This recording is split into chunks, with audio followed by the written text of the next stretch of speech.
untuk ketuanya Bapa, ulang sudah menghadapi secara di keadaan-keadaan di pergumulan di beberapa hari, beberapa Muslimanu, Tuhan Tahai, ketujuan Tuhan Yesus, Tuhan ikut berpemasilahan. Amin. Oke,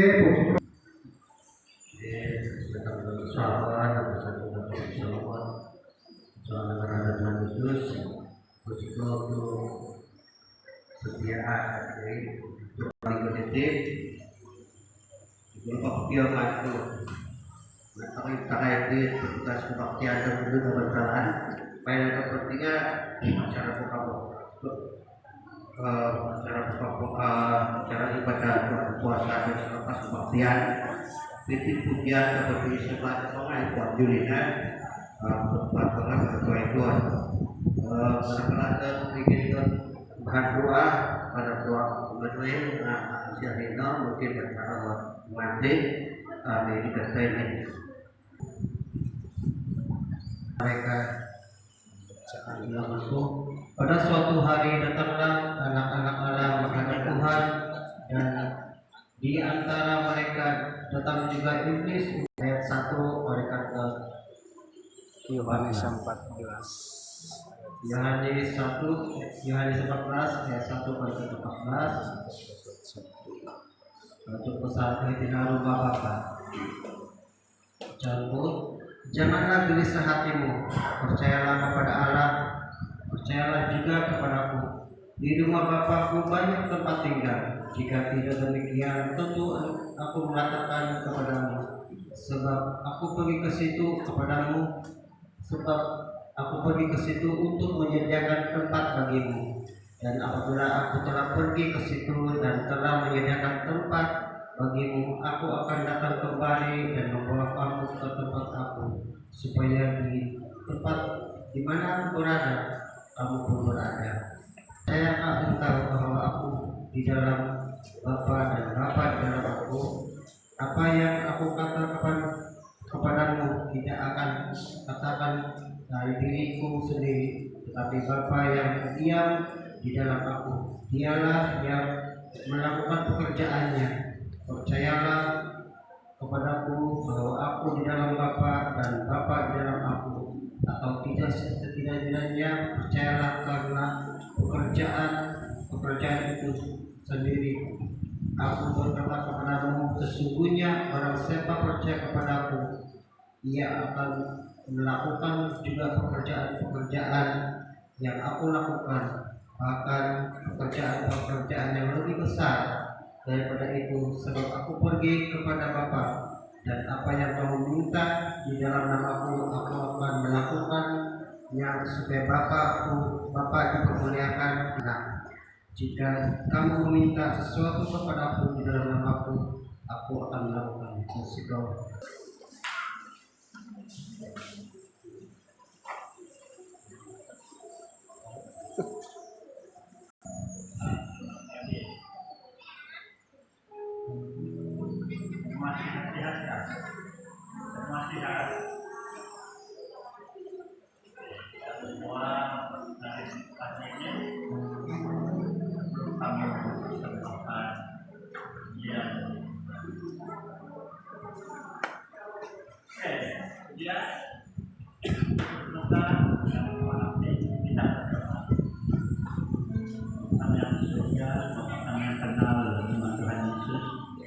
Pada bersyukur Tuhan karena Engkau membesarkan anak-anak ini daripada sejak mereka dilahirkan sehingga pada masa Tuhan, Engkau setia memberkati dan melindungi anak-anak ini dimanapun mereka berada, baik di sekolah, di rumah mereka sendiri, ataupun di mana mereka berada. Engkau ada di sana bersama dengan anak-anak ini. Engkau berikan mereka, Engkau telah mengurapi hati mereka dengan urapan yang baru pada setiap hari. Demikian juga pada pagi ini, Engkau telah menjamah hati mereka Tuhan, merindungkan diri untuk memuji, memuliakan nama-Mu dan mendengar firman-Mu. Terima kasih Tuhan,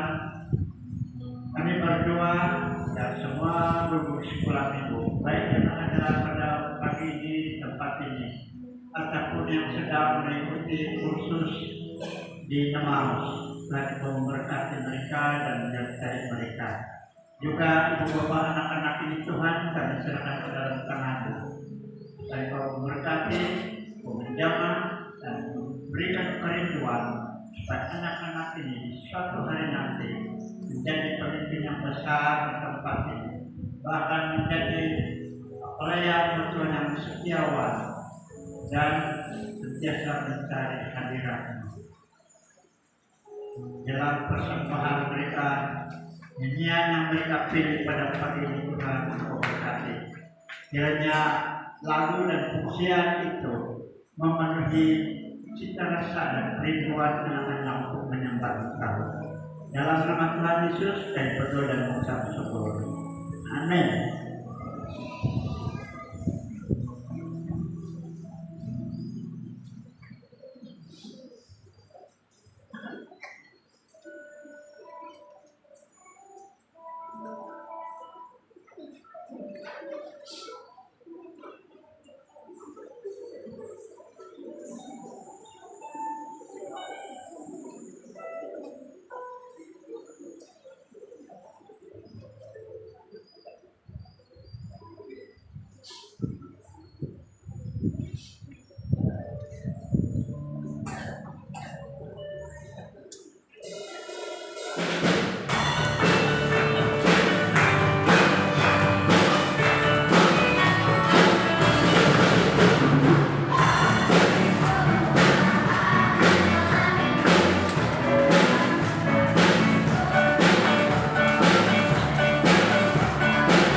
Oke, senang sahabat Medati.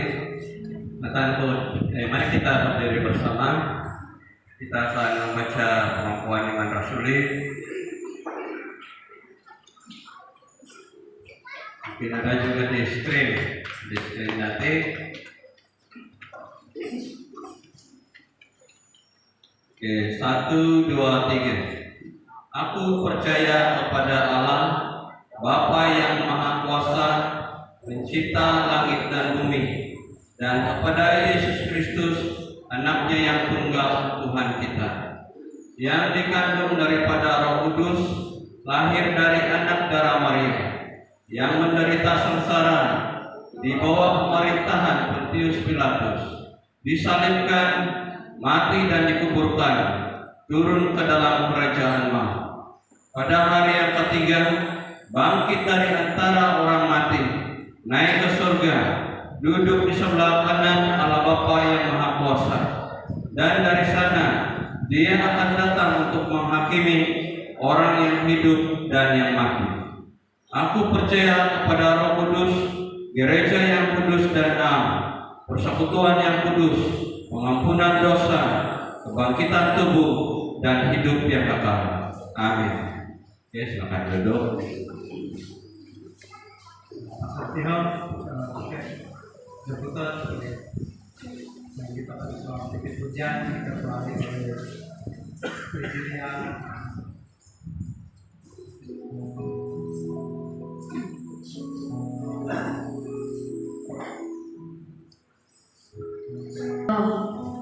Selamat pagi, mari semua kita bangkit berdiri. Kita mulai kebaktian kita pada pagi hari ini.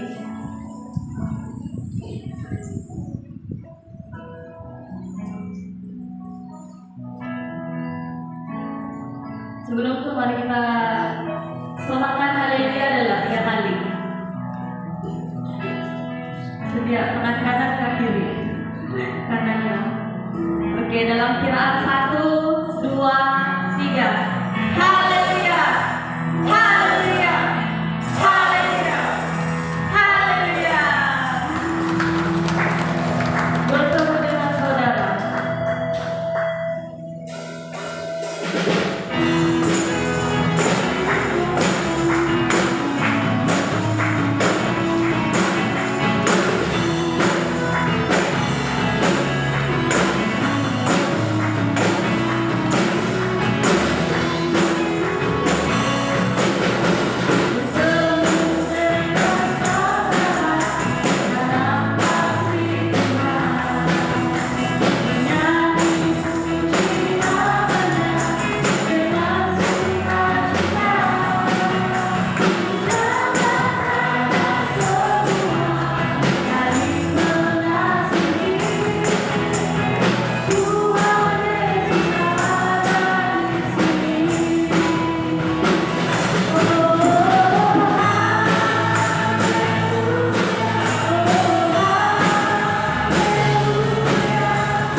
Katakan haleluya. Haleluya. Yang terakhir.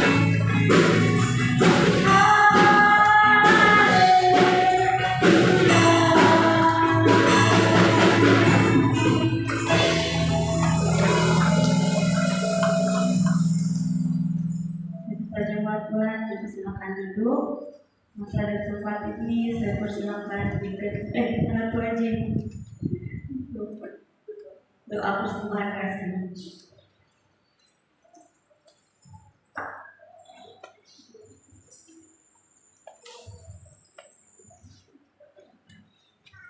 Mari kita berdoa, tutup kepala, cuci tangan, tutup mata. Tuhan Bapa kami di surga, dalam nama Tuhan Yesus, kami bersyukur buat kebaikan-Mu yang sudah memimpin hidup kami pada hari-hari yang lalu, sehingga pada pagi ini kami sekali lagi dapat berkumpul datang di tempat ini karena kami begitu rindu memuji dan menyembah Engkau. Terima kasih Tuhan, terpujilah atas kebaikan pimpinan dalam hidup kami. Sebentar ini Tuhan, kami mau memberikan kepadamu bawangan yang ada di tepat tangan kami. Terima kasih atas berkat anugerah Tuhan yang telah memberikan kekuatan kesehatan. Apa yang kami berikan pagi ini kami percaya itu daripada-Mu. Engkau sudah berkati. Biarlah segala bawangan yang diluluhkan oleh anak-anak-Mu ini, Engkau sudah berkati ini. Memimpin pelayanan keperluan penggunaannya di tempat ini Tuhan. Semua anak-anak Tuhan dipercaya terus berkati usaha, pekerjaan, kesehatan, tubuh, jasmani dan rohani kami. Terima kasih Tuhan, kami kembali akan mengucapkan syukur semuanya ini hanya dalam nama Tuhan Yesus Kristus, Tuhan Raja dan Penebus kami. Amin. Kayak Mari kita bangkit berdiri, mari kita nyanyikan lagu ini, Sukacita Bergelora. Haleluya.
Sebelum kita mendengar firman Tuhan, mari kita bawakan lagi mazmur dari Daud.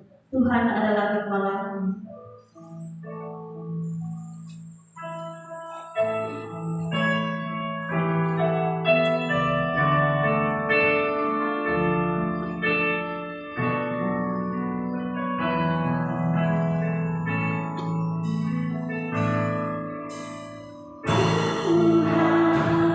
Adalah gembalaku, akan berkurang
Yesus Kristus. Tuhan adalah gembalaku. Tuhan adalah gembala kami dalam hidup kami ya Tuhan. Sekalipun aku berjalan dalam lembah kekelaman, aku tidak takut. Kami tidak takut bahaya ya Bapa, sebab Engkau besertaku. Terima kasih Tuhan, pada pagi hari ini juga Tuhan, Engkau berserta dalam kehidupan kami sepanjang hari-hari yang sudah lalu. Kami lalui hidup kami dengan susah senang. Kami lalui hidup kami dalam penderitaan, dalam kekurangan, tapi Tuhan bersama dengan kami. Terima kasih juga Tuhan, kami bangun pagi karena Engkau memberi kesempatan kami untuk bernapas kembali, karena Engkau terus-menerus memimpin dalam kehidupan kami. Terima kasih juga Tuhan, kami telah diberkati melalui puji-pujian. Dan pada pagi hari ini juga Tuhan, kami mau belajar mendengar firman-Mu, dan biarlah kami terus-menerus membuka hati dan pikiran kami. Biar kami ditabur, biar kami dilimpa dengan kata, tapi Tuhan beri kami kekuatan dan kemampuan ya Tuhan. Apa yang kami dapat pada pagi hari ini Tuhan, karena semuanya dari-Mu. Terima kasih Bapak. Kami sambut berkat dan mau buka ruangan ini untuk mendengar firman dalam nama Tuhan Yesus. Amin. Terima kasih. Silakan duduk.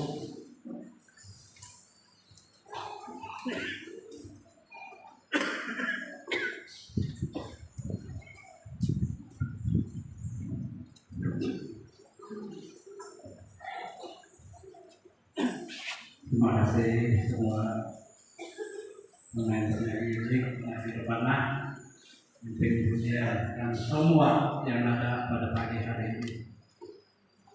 Saya terlibat cermin. Saya tidak nampak kamu ke sana, Pak Kang. Yo.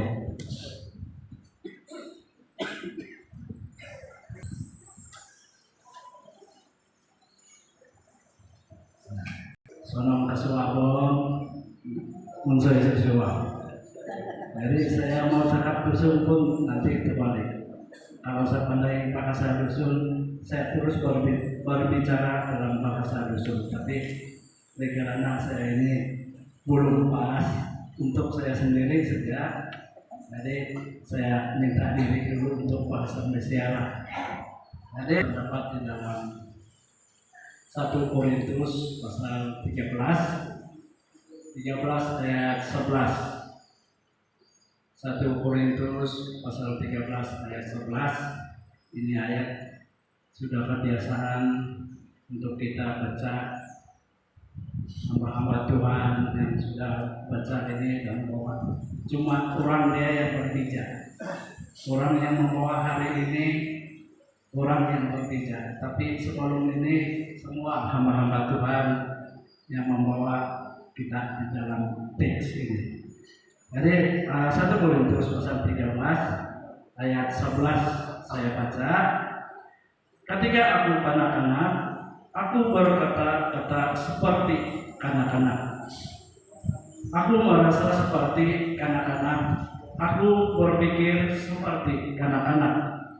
Sekarang sesudah aku menjadi dewasa, aku meninggalkan sifat anak-anak itu. Sekali lagi saya baca. Ketika aku kanak-kanak, aku berkata-kata seperti kanak-kanak. Aku merasa seperti kanak-kanak. Aku berpikir seperti kanak-kanak.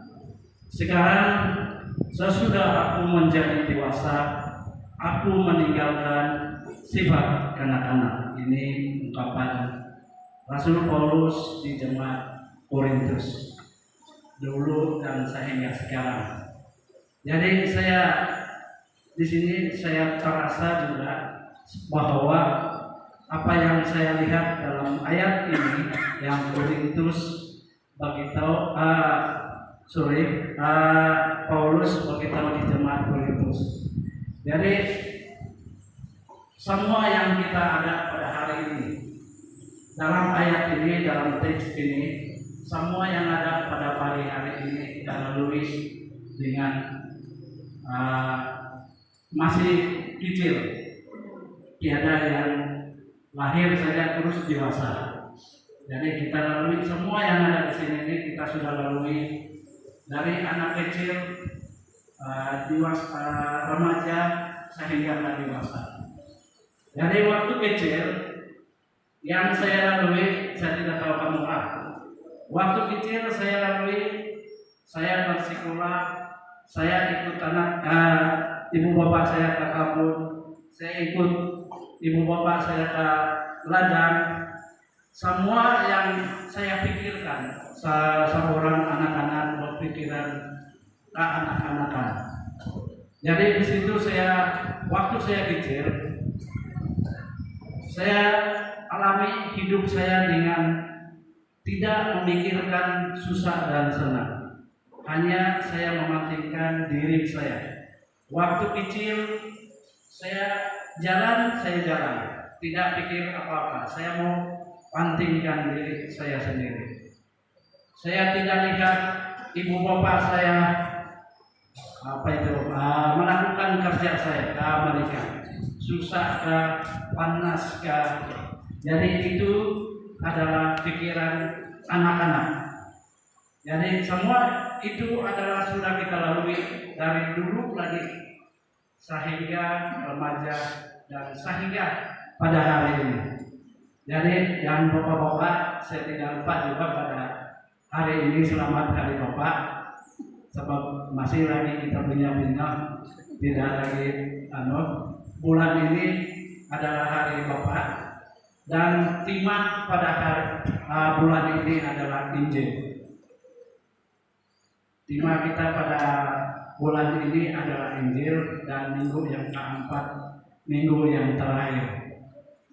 Sebenarnya saya punya bahagian yang hari minggu kedua, 6 bahasa dusun.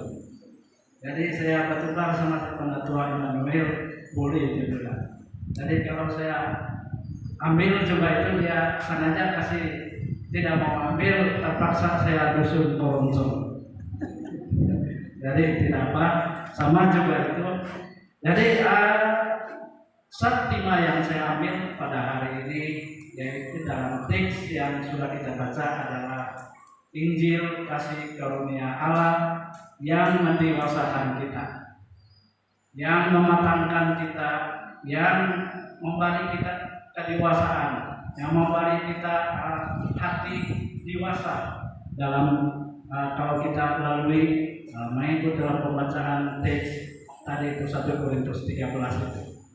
Jadi dalam pendahuluannya ini, saya baca dalam pendahuluan ini, Injil adalah kasih karunia atau pemberian Allah, bukan saja mempertobatkan kita dan manusia, bukan saja untuk mengubah, tetapi mendewasakan kita, mematangkan kita, mematangkan pikiran kita, mematangkan rohani kita. Dan yang kedua, dalam keseluruhan pasal yang 13 dalam surat Paulus di Korintus, bahwa berbicara tentang kasih keadaan jemaat Korintus pada masa ini hanya mementingkan karunia lidah dan bernubuat, sehingga mereka menilai tinggi diri mereka atau membesarkan diri mereka dengan keangkuhan mereka. Itu yang Rasul Paulus bicara tentang kedewasaan di jemaat Korintus, bahwa di jemaat Korintus pada masa itu dan sehingga hari ini, karena mereka mementingkan diri mereka, orang mementingkan keegoan mereka, keangkuhan mereka, sehingga mereka bernubuat dan berkarunia lidah.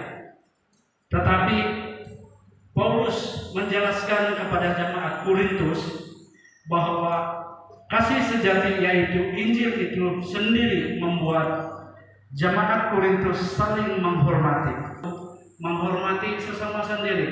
menghormati anak, menghormati saudara, menghormati orang-orang di sekeliling, bukan penting diri sendiri. Nah, itu karena sudah itu bahasa itu. Jadi seterusnya, karena keangkuhan merupakan ciri-ciri kerohanian yang tidak dewasa. Kamu sudah paham kalau ciri-ciri orang yang angkuh, belum lagi kita cakap, kita tahu sudah hati dan pikiran dia, bahwa orang-orang yang angkuh ini karena dia bermegah dengan diri dia, memantingkan diri dia. Tetapi Rasul Paulus menyatakan kepada mereka di jemaat Korintus pada masa itu, sehingga pada hari ini dalam firman Tuhan, bahwa dia mengajar kita supaya menjauhkan daripada keangkuhan, keegoan dalam diri kita. Jadi itu yang membuat kita berpikir, orang yang sudah dewasa memikirkan keadaan-keadaan yang baik. Keadaan-keadaan yang baik, kita menceritakan tentang yang baik, kita menceritakan sama siapa yang baik, itu adalah Injil. Injil yaitu Kristus sendiri yang memberi kita ketenangan dalam jiwa kita, yang mengajar kita untuk berbuat baik. Tapi yang membuat jahat itu bukan Injil, itu iblis yang ajarkan itu. Injil iblis, bukan Kristus. Jadi seterusnya,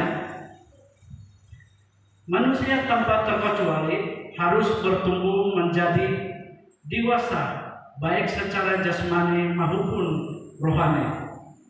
Sifat kanak-kanak adalah sesuatu yang belum sempurna dan tidak dapat dikendalikan petukan, panduan atau sesuatu yang dapat dipertanggungjawabkan.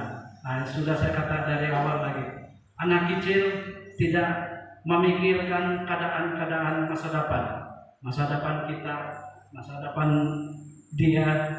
Jadi dia hanya mementingkan diri untuk berjalan terus saja. Kalau hari ini dia bilang mau pergi sekolah, dia pergi sekolah. Kalau dia mau pergi ladang, dia pergi ladang. Tidak pikir apa-apa. Tapi kalau orang-orang yang sudah dewasa, orang yang sudah matang, sekarang dia membaca, pikiran dia sana sudah di ladang. Dia pergi ladang, pikirannya sana sudah di tamu. Nah, itu orang dewasa memikirkan hal-hal yang jauh dalam diri dia. Dia memikirkan hal-hal yang untuk masa depan dia. Oke, seterusnya, karena itu tidak ada yang dapat mendewasakan kita selain Injil adalah kasih karunia Allah yang mendewasakan kita. Jadi Injil saja yang dapat mengubah dalam hidup kita.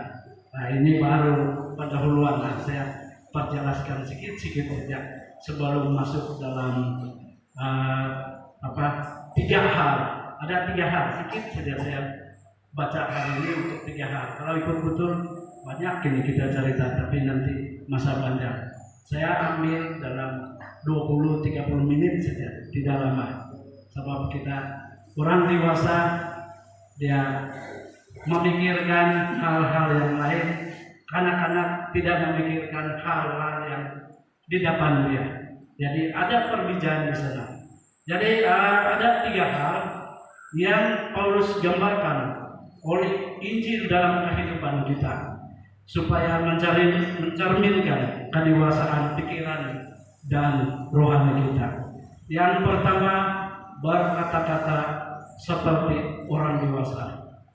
Yang kedua, berpikir seperti orang dewasa. Dan yang ketiga, merasa seperti orang dewasa. Jadi ada 3 perbedaan ini. Ada yang bingung, nah ini 3 hal ini. Dia berkata-kata seperti orang dewasa, orang yang sudah matang. Berpikir seperti orang dewasa juga, dan merasa seperti orang dewasa. Jadi di sini kita ada 3 hal yang kita mau belajar. Saya pun belajar, kamu pun belajar, sama-sama kita belajar. Jadi seterusnya saya dalam yang pertama itu berkata-kata seperti orang dewasa. Kalau disuruh memboros-boros, orang dewasa, seperti orang dewasa, orang yang sudah matang, tidak semestinya kita sudah berumur ke apa, tapi siapa saya cakap kita berumur tapi pikiran kita masih kanak-kanak. Nah, itu bukan berpikiran orang dewasa. Dia ada perbedaannya. Jadi yang di sini dia maksudkan di sini adalah berkata-kata seperti orang dewasa. Maksud dia di sini memiliki bibir yang bersih dalam kontrol Roh Kudus dan memikirkan hal-hal yang kudus, takut akan Tuhan, tidak menyakiti hati orang, tidak menyakiti hati anak, tidak menyakiti hati saudara, abang-abang, tidak menyakiti hati siapa sekalipun. Itu adalah pribadi Tuhan Yesus. Jadi tajuk tema dalam saya di pusat adalah seperti Kristus, serupa dengan Kristus. Tapi bukan kita seperti Tuhan Yesus, bukan, salah satu. Kita seperti karakter dia, kita mau seperti dia.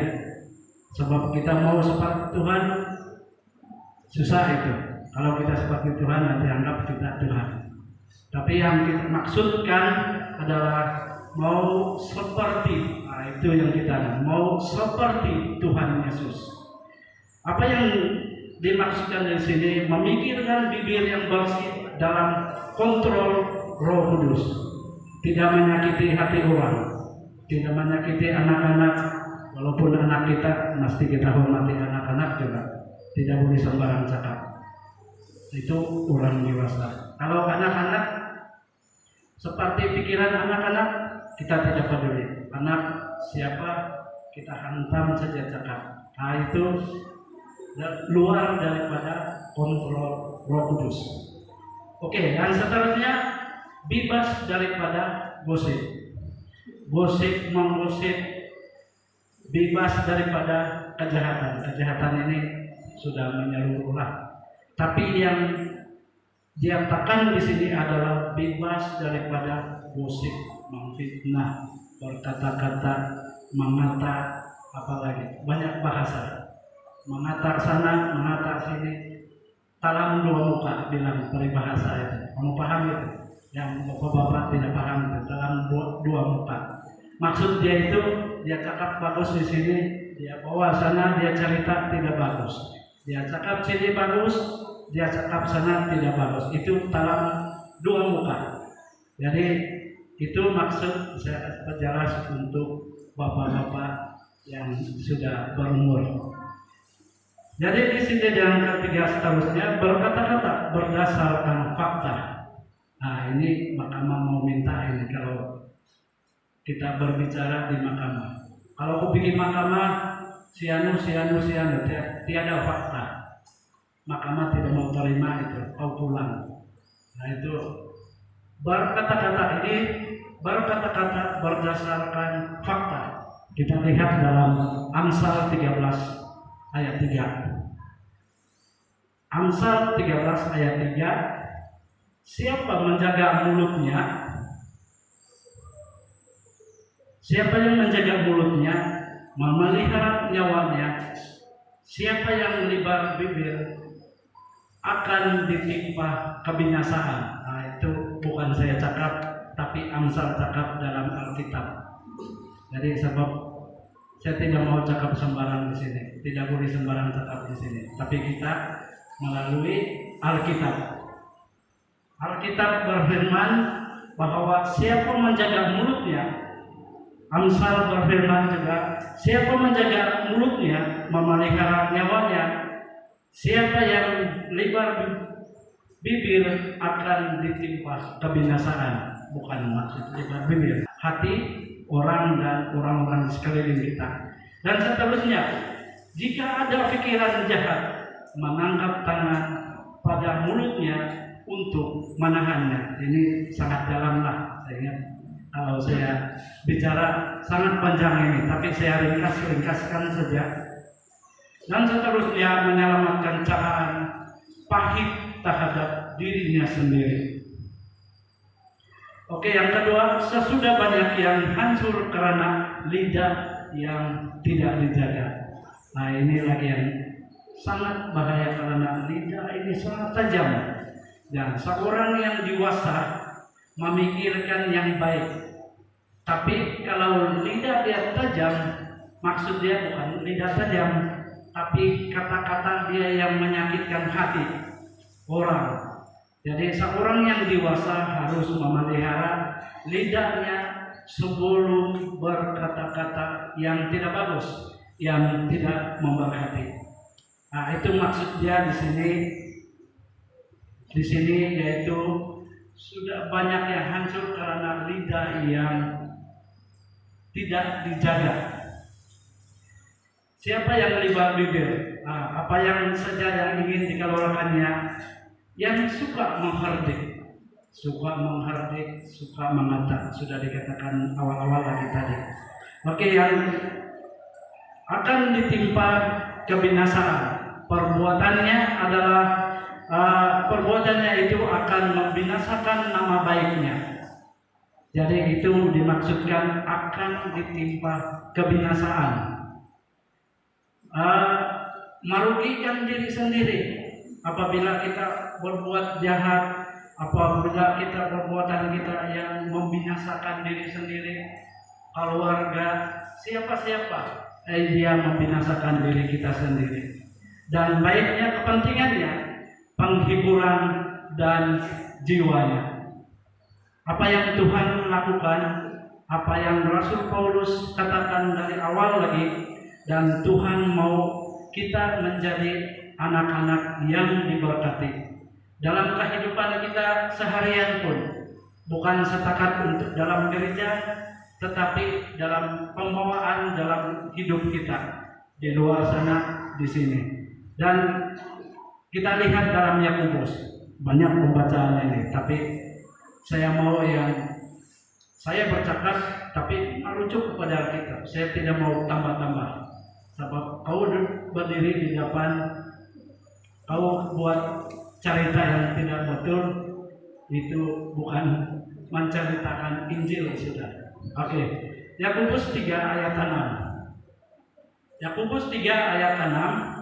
Lidah pun adalah api. Ia merupakan suatu dunia kejahatan dan mengambil tempat di antara anggota-anggota tubuh kita sebagai suatu yang dapat menodai seluruh tubuh dan menyalakan roda kehidupan kita, sedangkan ia sendiri dinyalakan oleh api neraka. Itu Yakobus dan ayat 3 hingga 6. Oke, kita masuk dalam hal yang kedua, yaitu berpikir seperti orang dewasa. Tadi menyatakan yang berkata-kata, tapi sekarang kita berpikir melalui pikiran, melalui IQ, melalui otak kita. Nah, itu semua berpikir seperti orang dewasa, bukan anak-anak lagi. Berpikir luas dan berpikir positif dalam segala hal, seperti fitnah, difitnah dan memfitnah. Ada 3 jenis ini. 3 ada perbedaan, tapi sebutan lebih kurang, tapi dia berbeda. Fitnah, suka memfitnah. Difitnah, kau difitnah. Memfitnah lagi. Jadi seperti fitnah, difitnah, memfitnah. Jadikanlah dirimu sebagai pedoman dan berkat kepada orang. Berhati-hatilah, karena berpikiran seperti orang dewasa ini kita sudah matang. Kita sudah matang, susah, senang, penderitaan sana sini dari dulu kita sudah matang lalui semua itu, karena itu adalah proses Tuhan dalam hidup kita. Orang yang tidak lalui proses itu, apabila datang penderitaan, apabila dia dimarah, apabila dia dihardik, dia cepat menjawab yang bermaga, dia menghalang, dia bahwa yang dia tiada salah. Tetapi orang yang sudah diproses, terima itu ini yang kejahatan, tapi dia sudah awal-awal lagi dia tetap setia, tetap dia sabar dalam kehidupan dia. Jadi di sini berpikir sentiasa bersyukur dalam segala keadaan, berpikir rasa cukup walaupun miskin. Kamu terima nggak kalau ini?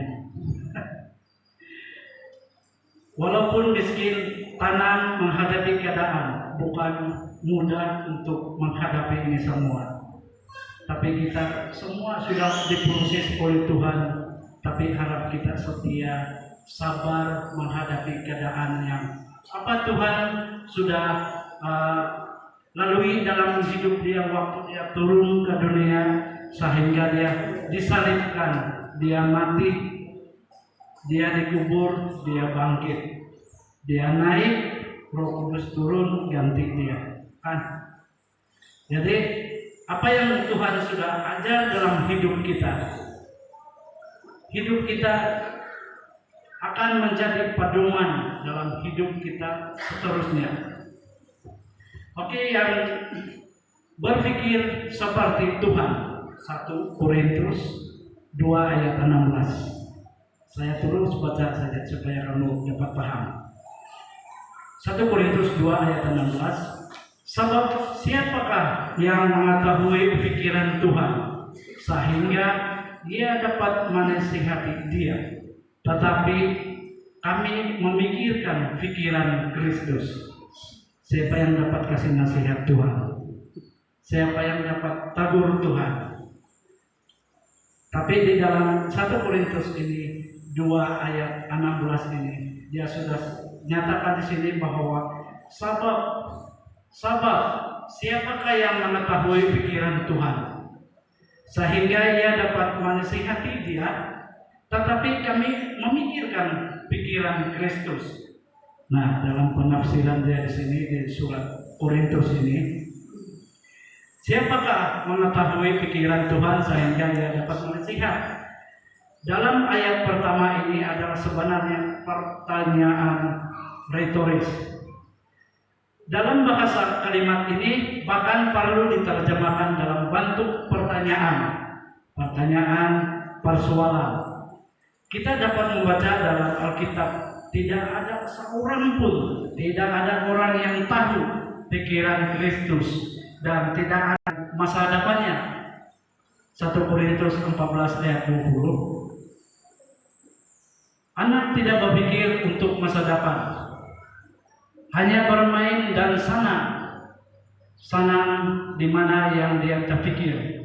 Kalau dia rasa mau minum, dia mau minum. Kita berpikir masa depan kita, mulai menghitung waktu, berpikir terutama dalam para penatua, pastor, dikon, semua jemaat tentang visi dan misi gereja. Itu kita memikirkan, itu pikiran orang dewasa, termasuk dalam majelis gereja. Jadi itu yang kita pikirkan, orang-orang yang dewasa memikirkan hal-hal yang baik dan hal tujuh masa depan diri sendiri dan keluarga. Seorang dewasa berpikir untuk membangun hidupnya. Mazmur 90 ayat 12. Jadi saya tidak baca itu, kamu record dan kamu baca sendiri. Kedewasaan itu tidak ditentukan umur. Saya sudah katakan dari awal lagi, kedewasaan itu tidak ditentukan umur.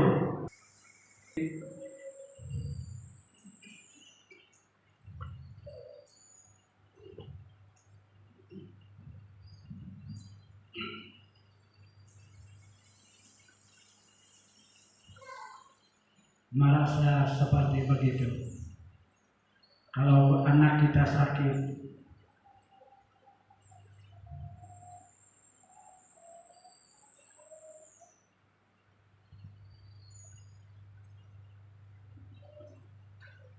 saya pun merasa sakit.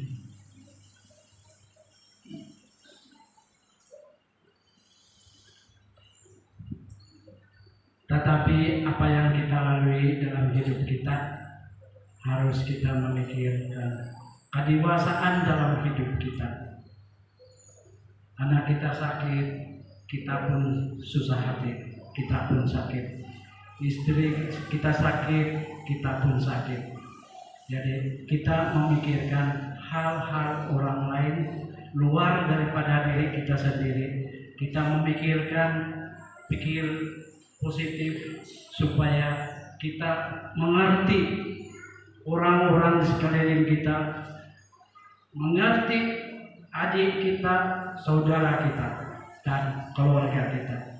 Jadi apa yang Tuhan nyatakan di dalam beberapa ayat ini, Dia mendorongkan kita, Dia mengajar kita, yaitu Injil itu sendiri, yaitu Kristus sendiri, bahwa dalam hidup kita ini kita harus lakukan yang tidak menyakiti hati orang.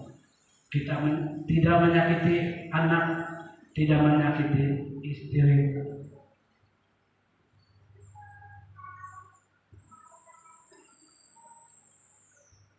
Dan selain dari itu, Kristus mati di kayu salib untuk Dia, untuk kita semua, untuk orang-orang yang kita hakimi. Kita selalu menghakimi orang itu. Sebenarnya Tuhan sudah tergantung di kayu salib untuk Dia, bukan untuk kita. Orang-orang yang berdosa, orang-orang yang sakit. Tapi apa yang Tuhan mau dengan kita? Jangan menghakimi siapa-siapa. Karena kita satu kali Tuhan sudah tergantung di kayu salib, karena kita semua orang-orang yang berdosa. Dia tidak datang di gereja, kita hakimi. Dia buat yang jahat sana, kita hakimi. Padahal Tuhan sudah yang tergantung di kayu salib karena Dia juga orang-orang berdosa. Kita semua manusia dalam dunia ini tergolong dalam orang berdosa, tapi Tuhan sudah selamatkan kita semua. Amin. Jadi seterusnya juga orang yang dewasa fokus kepada jiwa-jiwa yang belum mengenal Tuhan. Dia mau kita, itu dimaksudkan Injil. Kita menginjil orang yang belum mengenal Tuhan. Orang-orang kita pikir yang tidak layak ke rumah Tuhan. Itu apabila kita berpikir kita sudah menghakimi dia. Perbuatan dia yang tidak baik, silam bukan yang ada masalah. Silam ini masa lalu, kenangan lama, kenangan lalu. Jangan kita pikir, jangan kita simpan dalam hati, jangan hakimi. Tapi bawalah dia datang kepada Tuhan.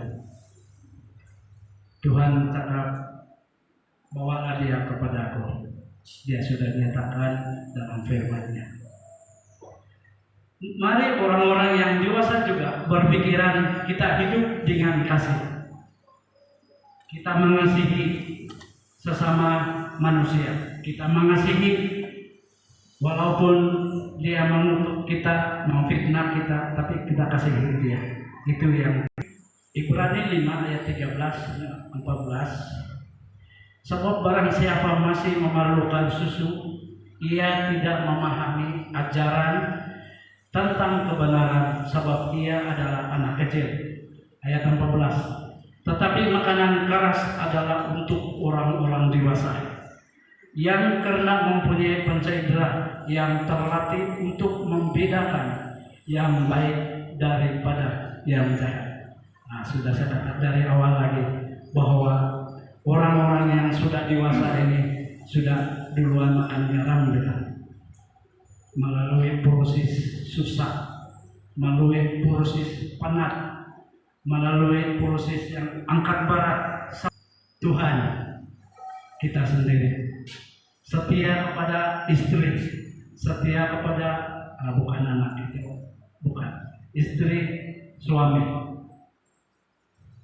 Jadi Tuhan sudah nyatakan harus kita setia. Orang yang berpikiran matang, rohani, berpikiran yang sudah dewasa adalah mengalami hidup yang setia kepada Tuhan, setia kepada istri dan ataupun suami.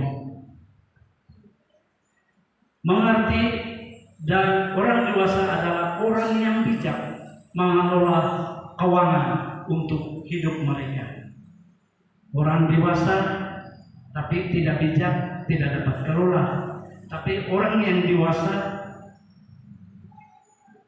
dapat bijak dan bijaksana, dia dapat mengelola keuangan keluarganya, pribadinya dan keluarganya.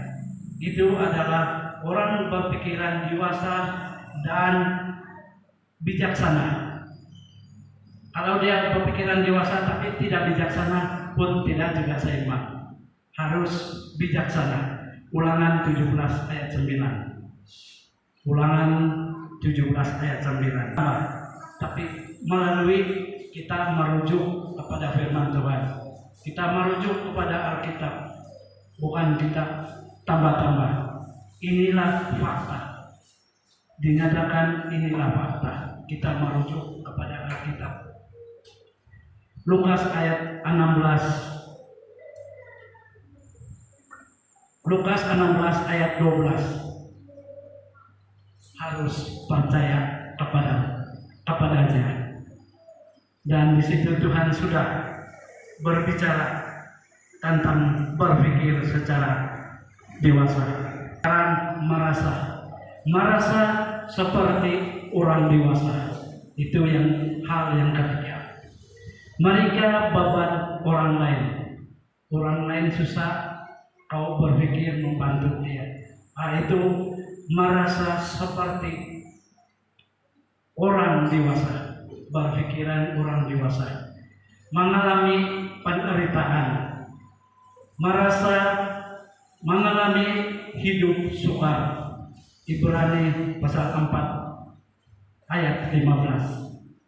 Sebab iman besar yang kita punya bukanlah iman besar yang tidak dapat turut merasakan kelemahan-kelemahan kita.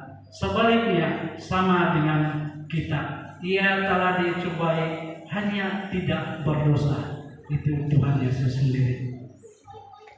Dia dicobai tapi hanya tidak berbuat dosa. Terjemahan dia di sini adalah imam besar yang kita punya, yaitu Yesus yang menjadi imam besar, melayani sebagai imam besar kepada kita semua, kepada anak-anaknya. Ibrani 2 ayat 17. Dalam kesusahan dia tidak berbuat dosa, memiliki perasaan Kristus. Filipi 2 ayat 6. Filipi 2 ayat 6, yang walaupun dalam rupa Allah tidak menganggap kesetaraan dengan Allah itu sebagai milik yang harus dipertahankan. Penafsiran dia di sini adalah walaupun dalam rupa Allah. Ungkapan ini secara harfiah berarti yang berada di dalam rupa Allah. Kesetaraan adalah terjemahannya sama kedudukan seperti Allah. Dan yang ketiga, sebagai milik yang harus dipertahankan adalah sebagai milik harus dipertahankan, yaitu iman kita sendiri. Dan kita berharap dan lebih berharap kepada Tuhan.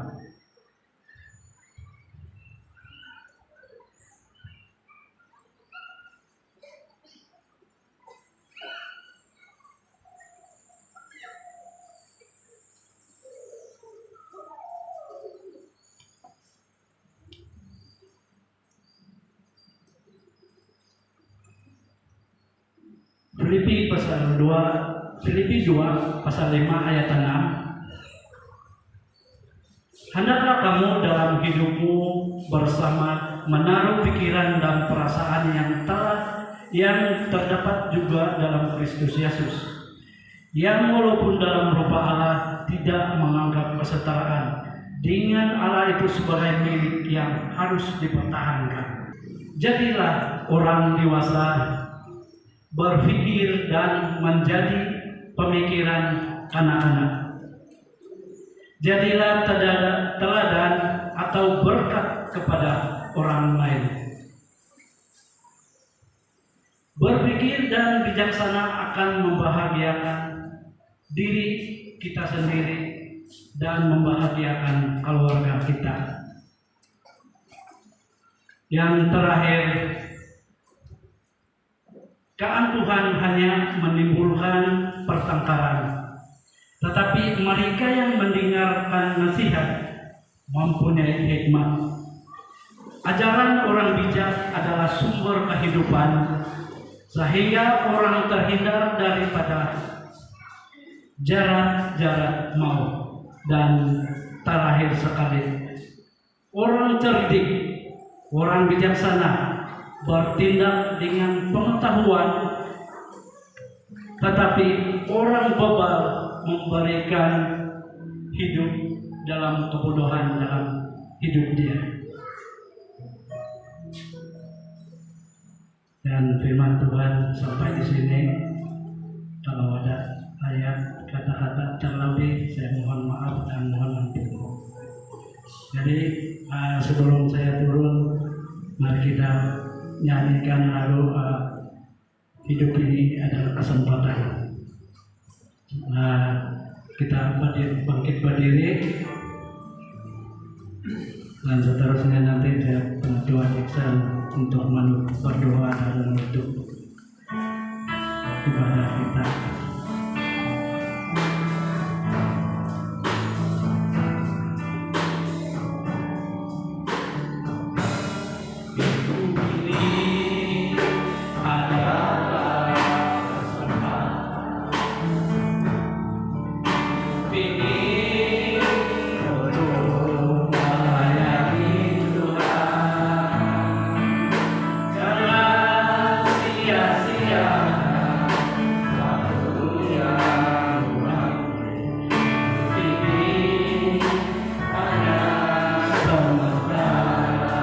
Sekali lagi, hidup ini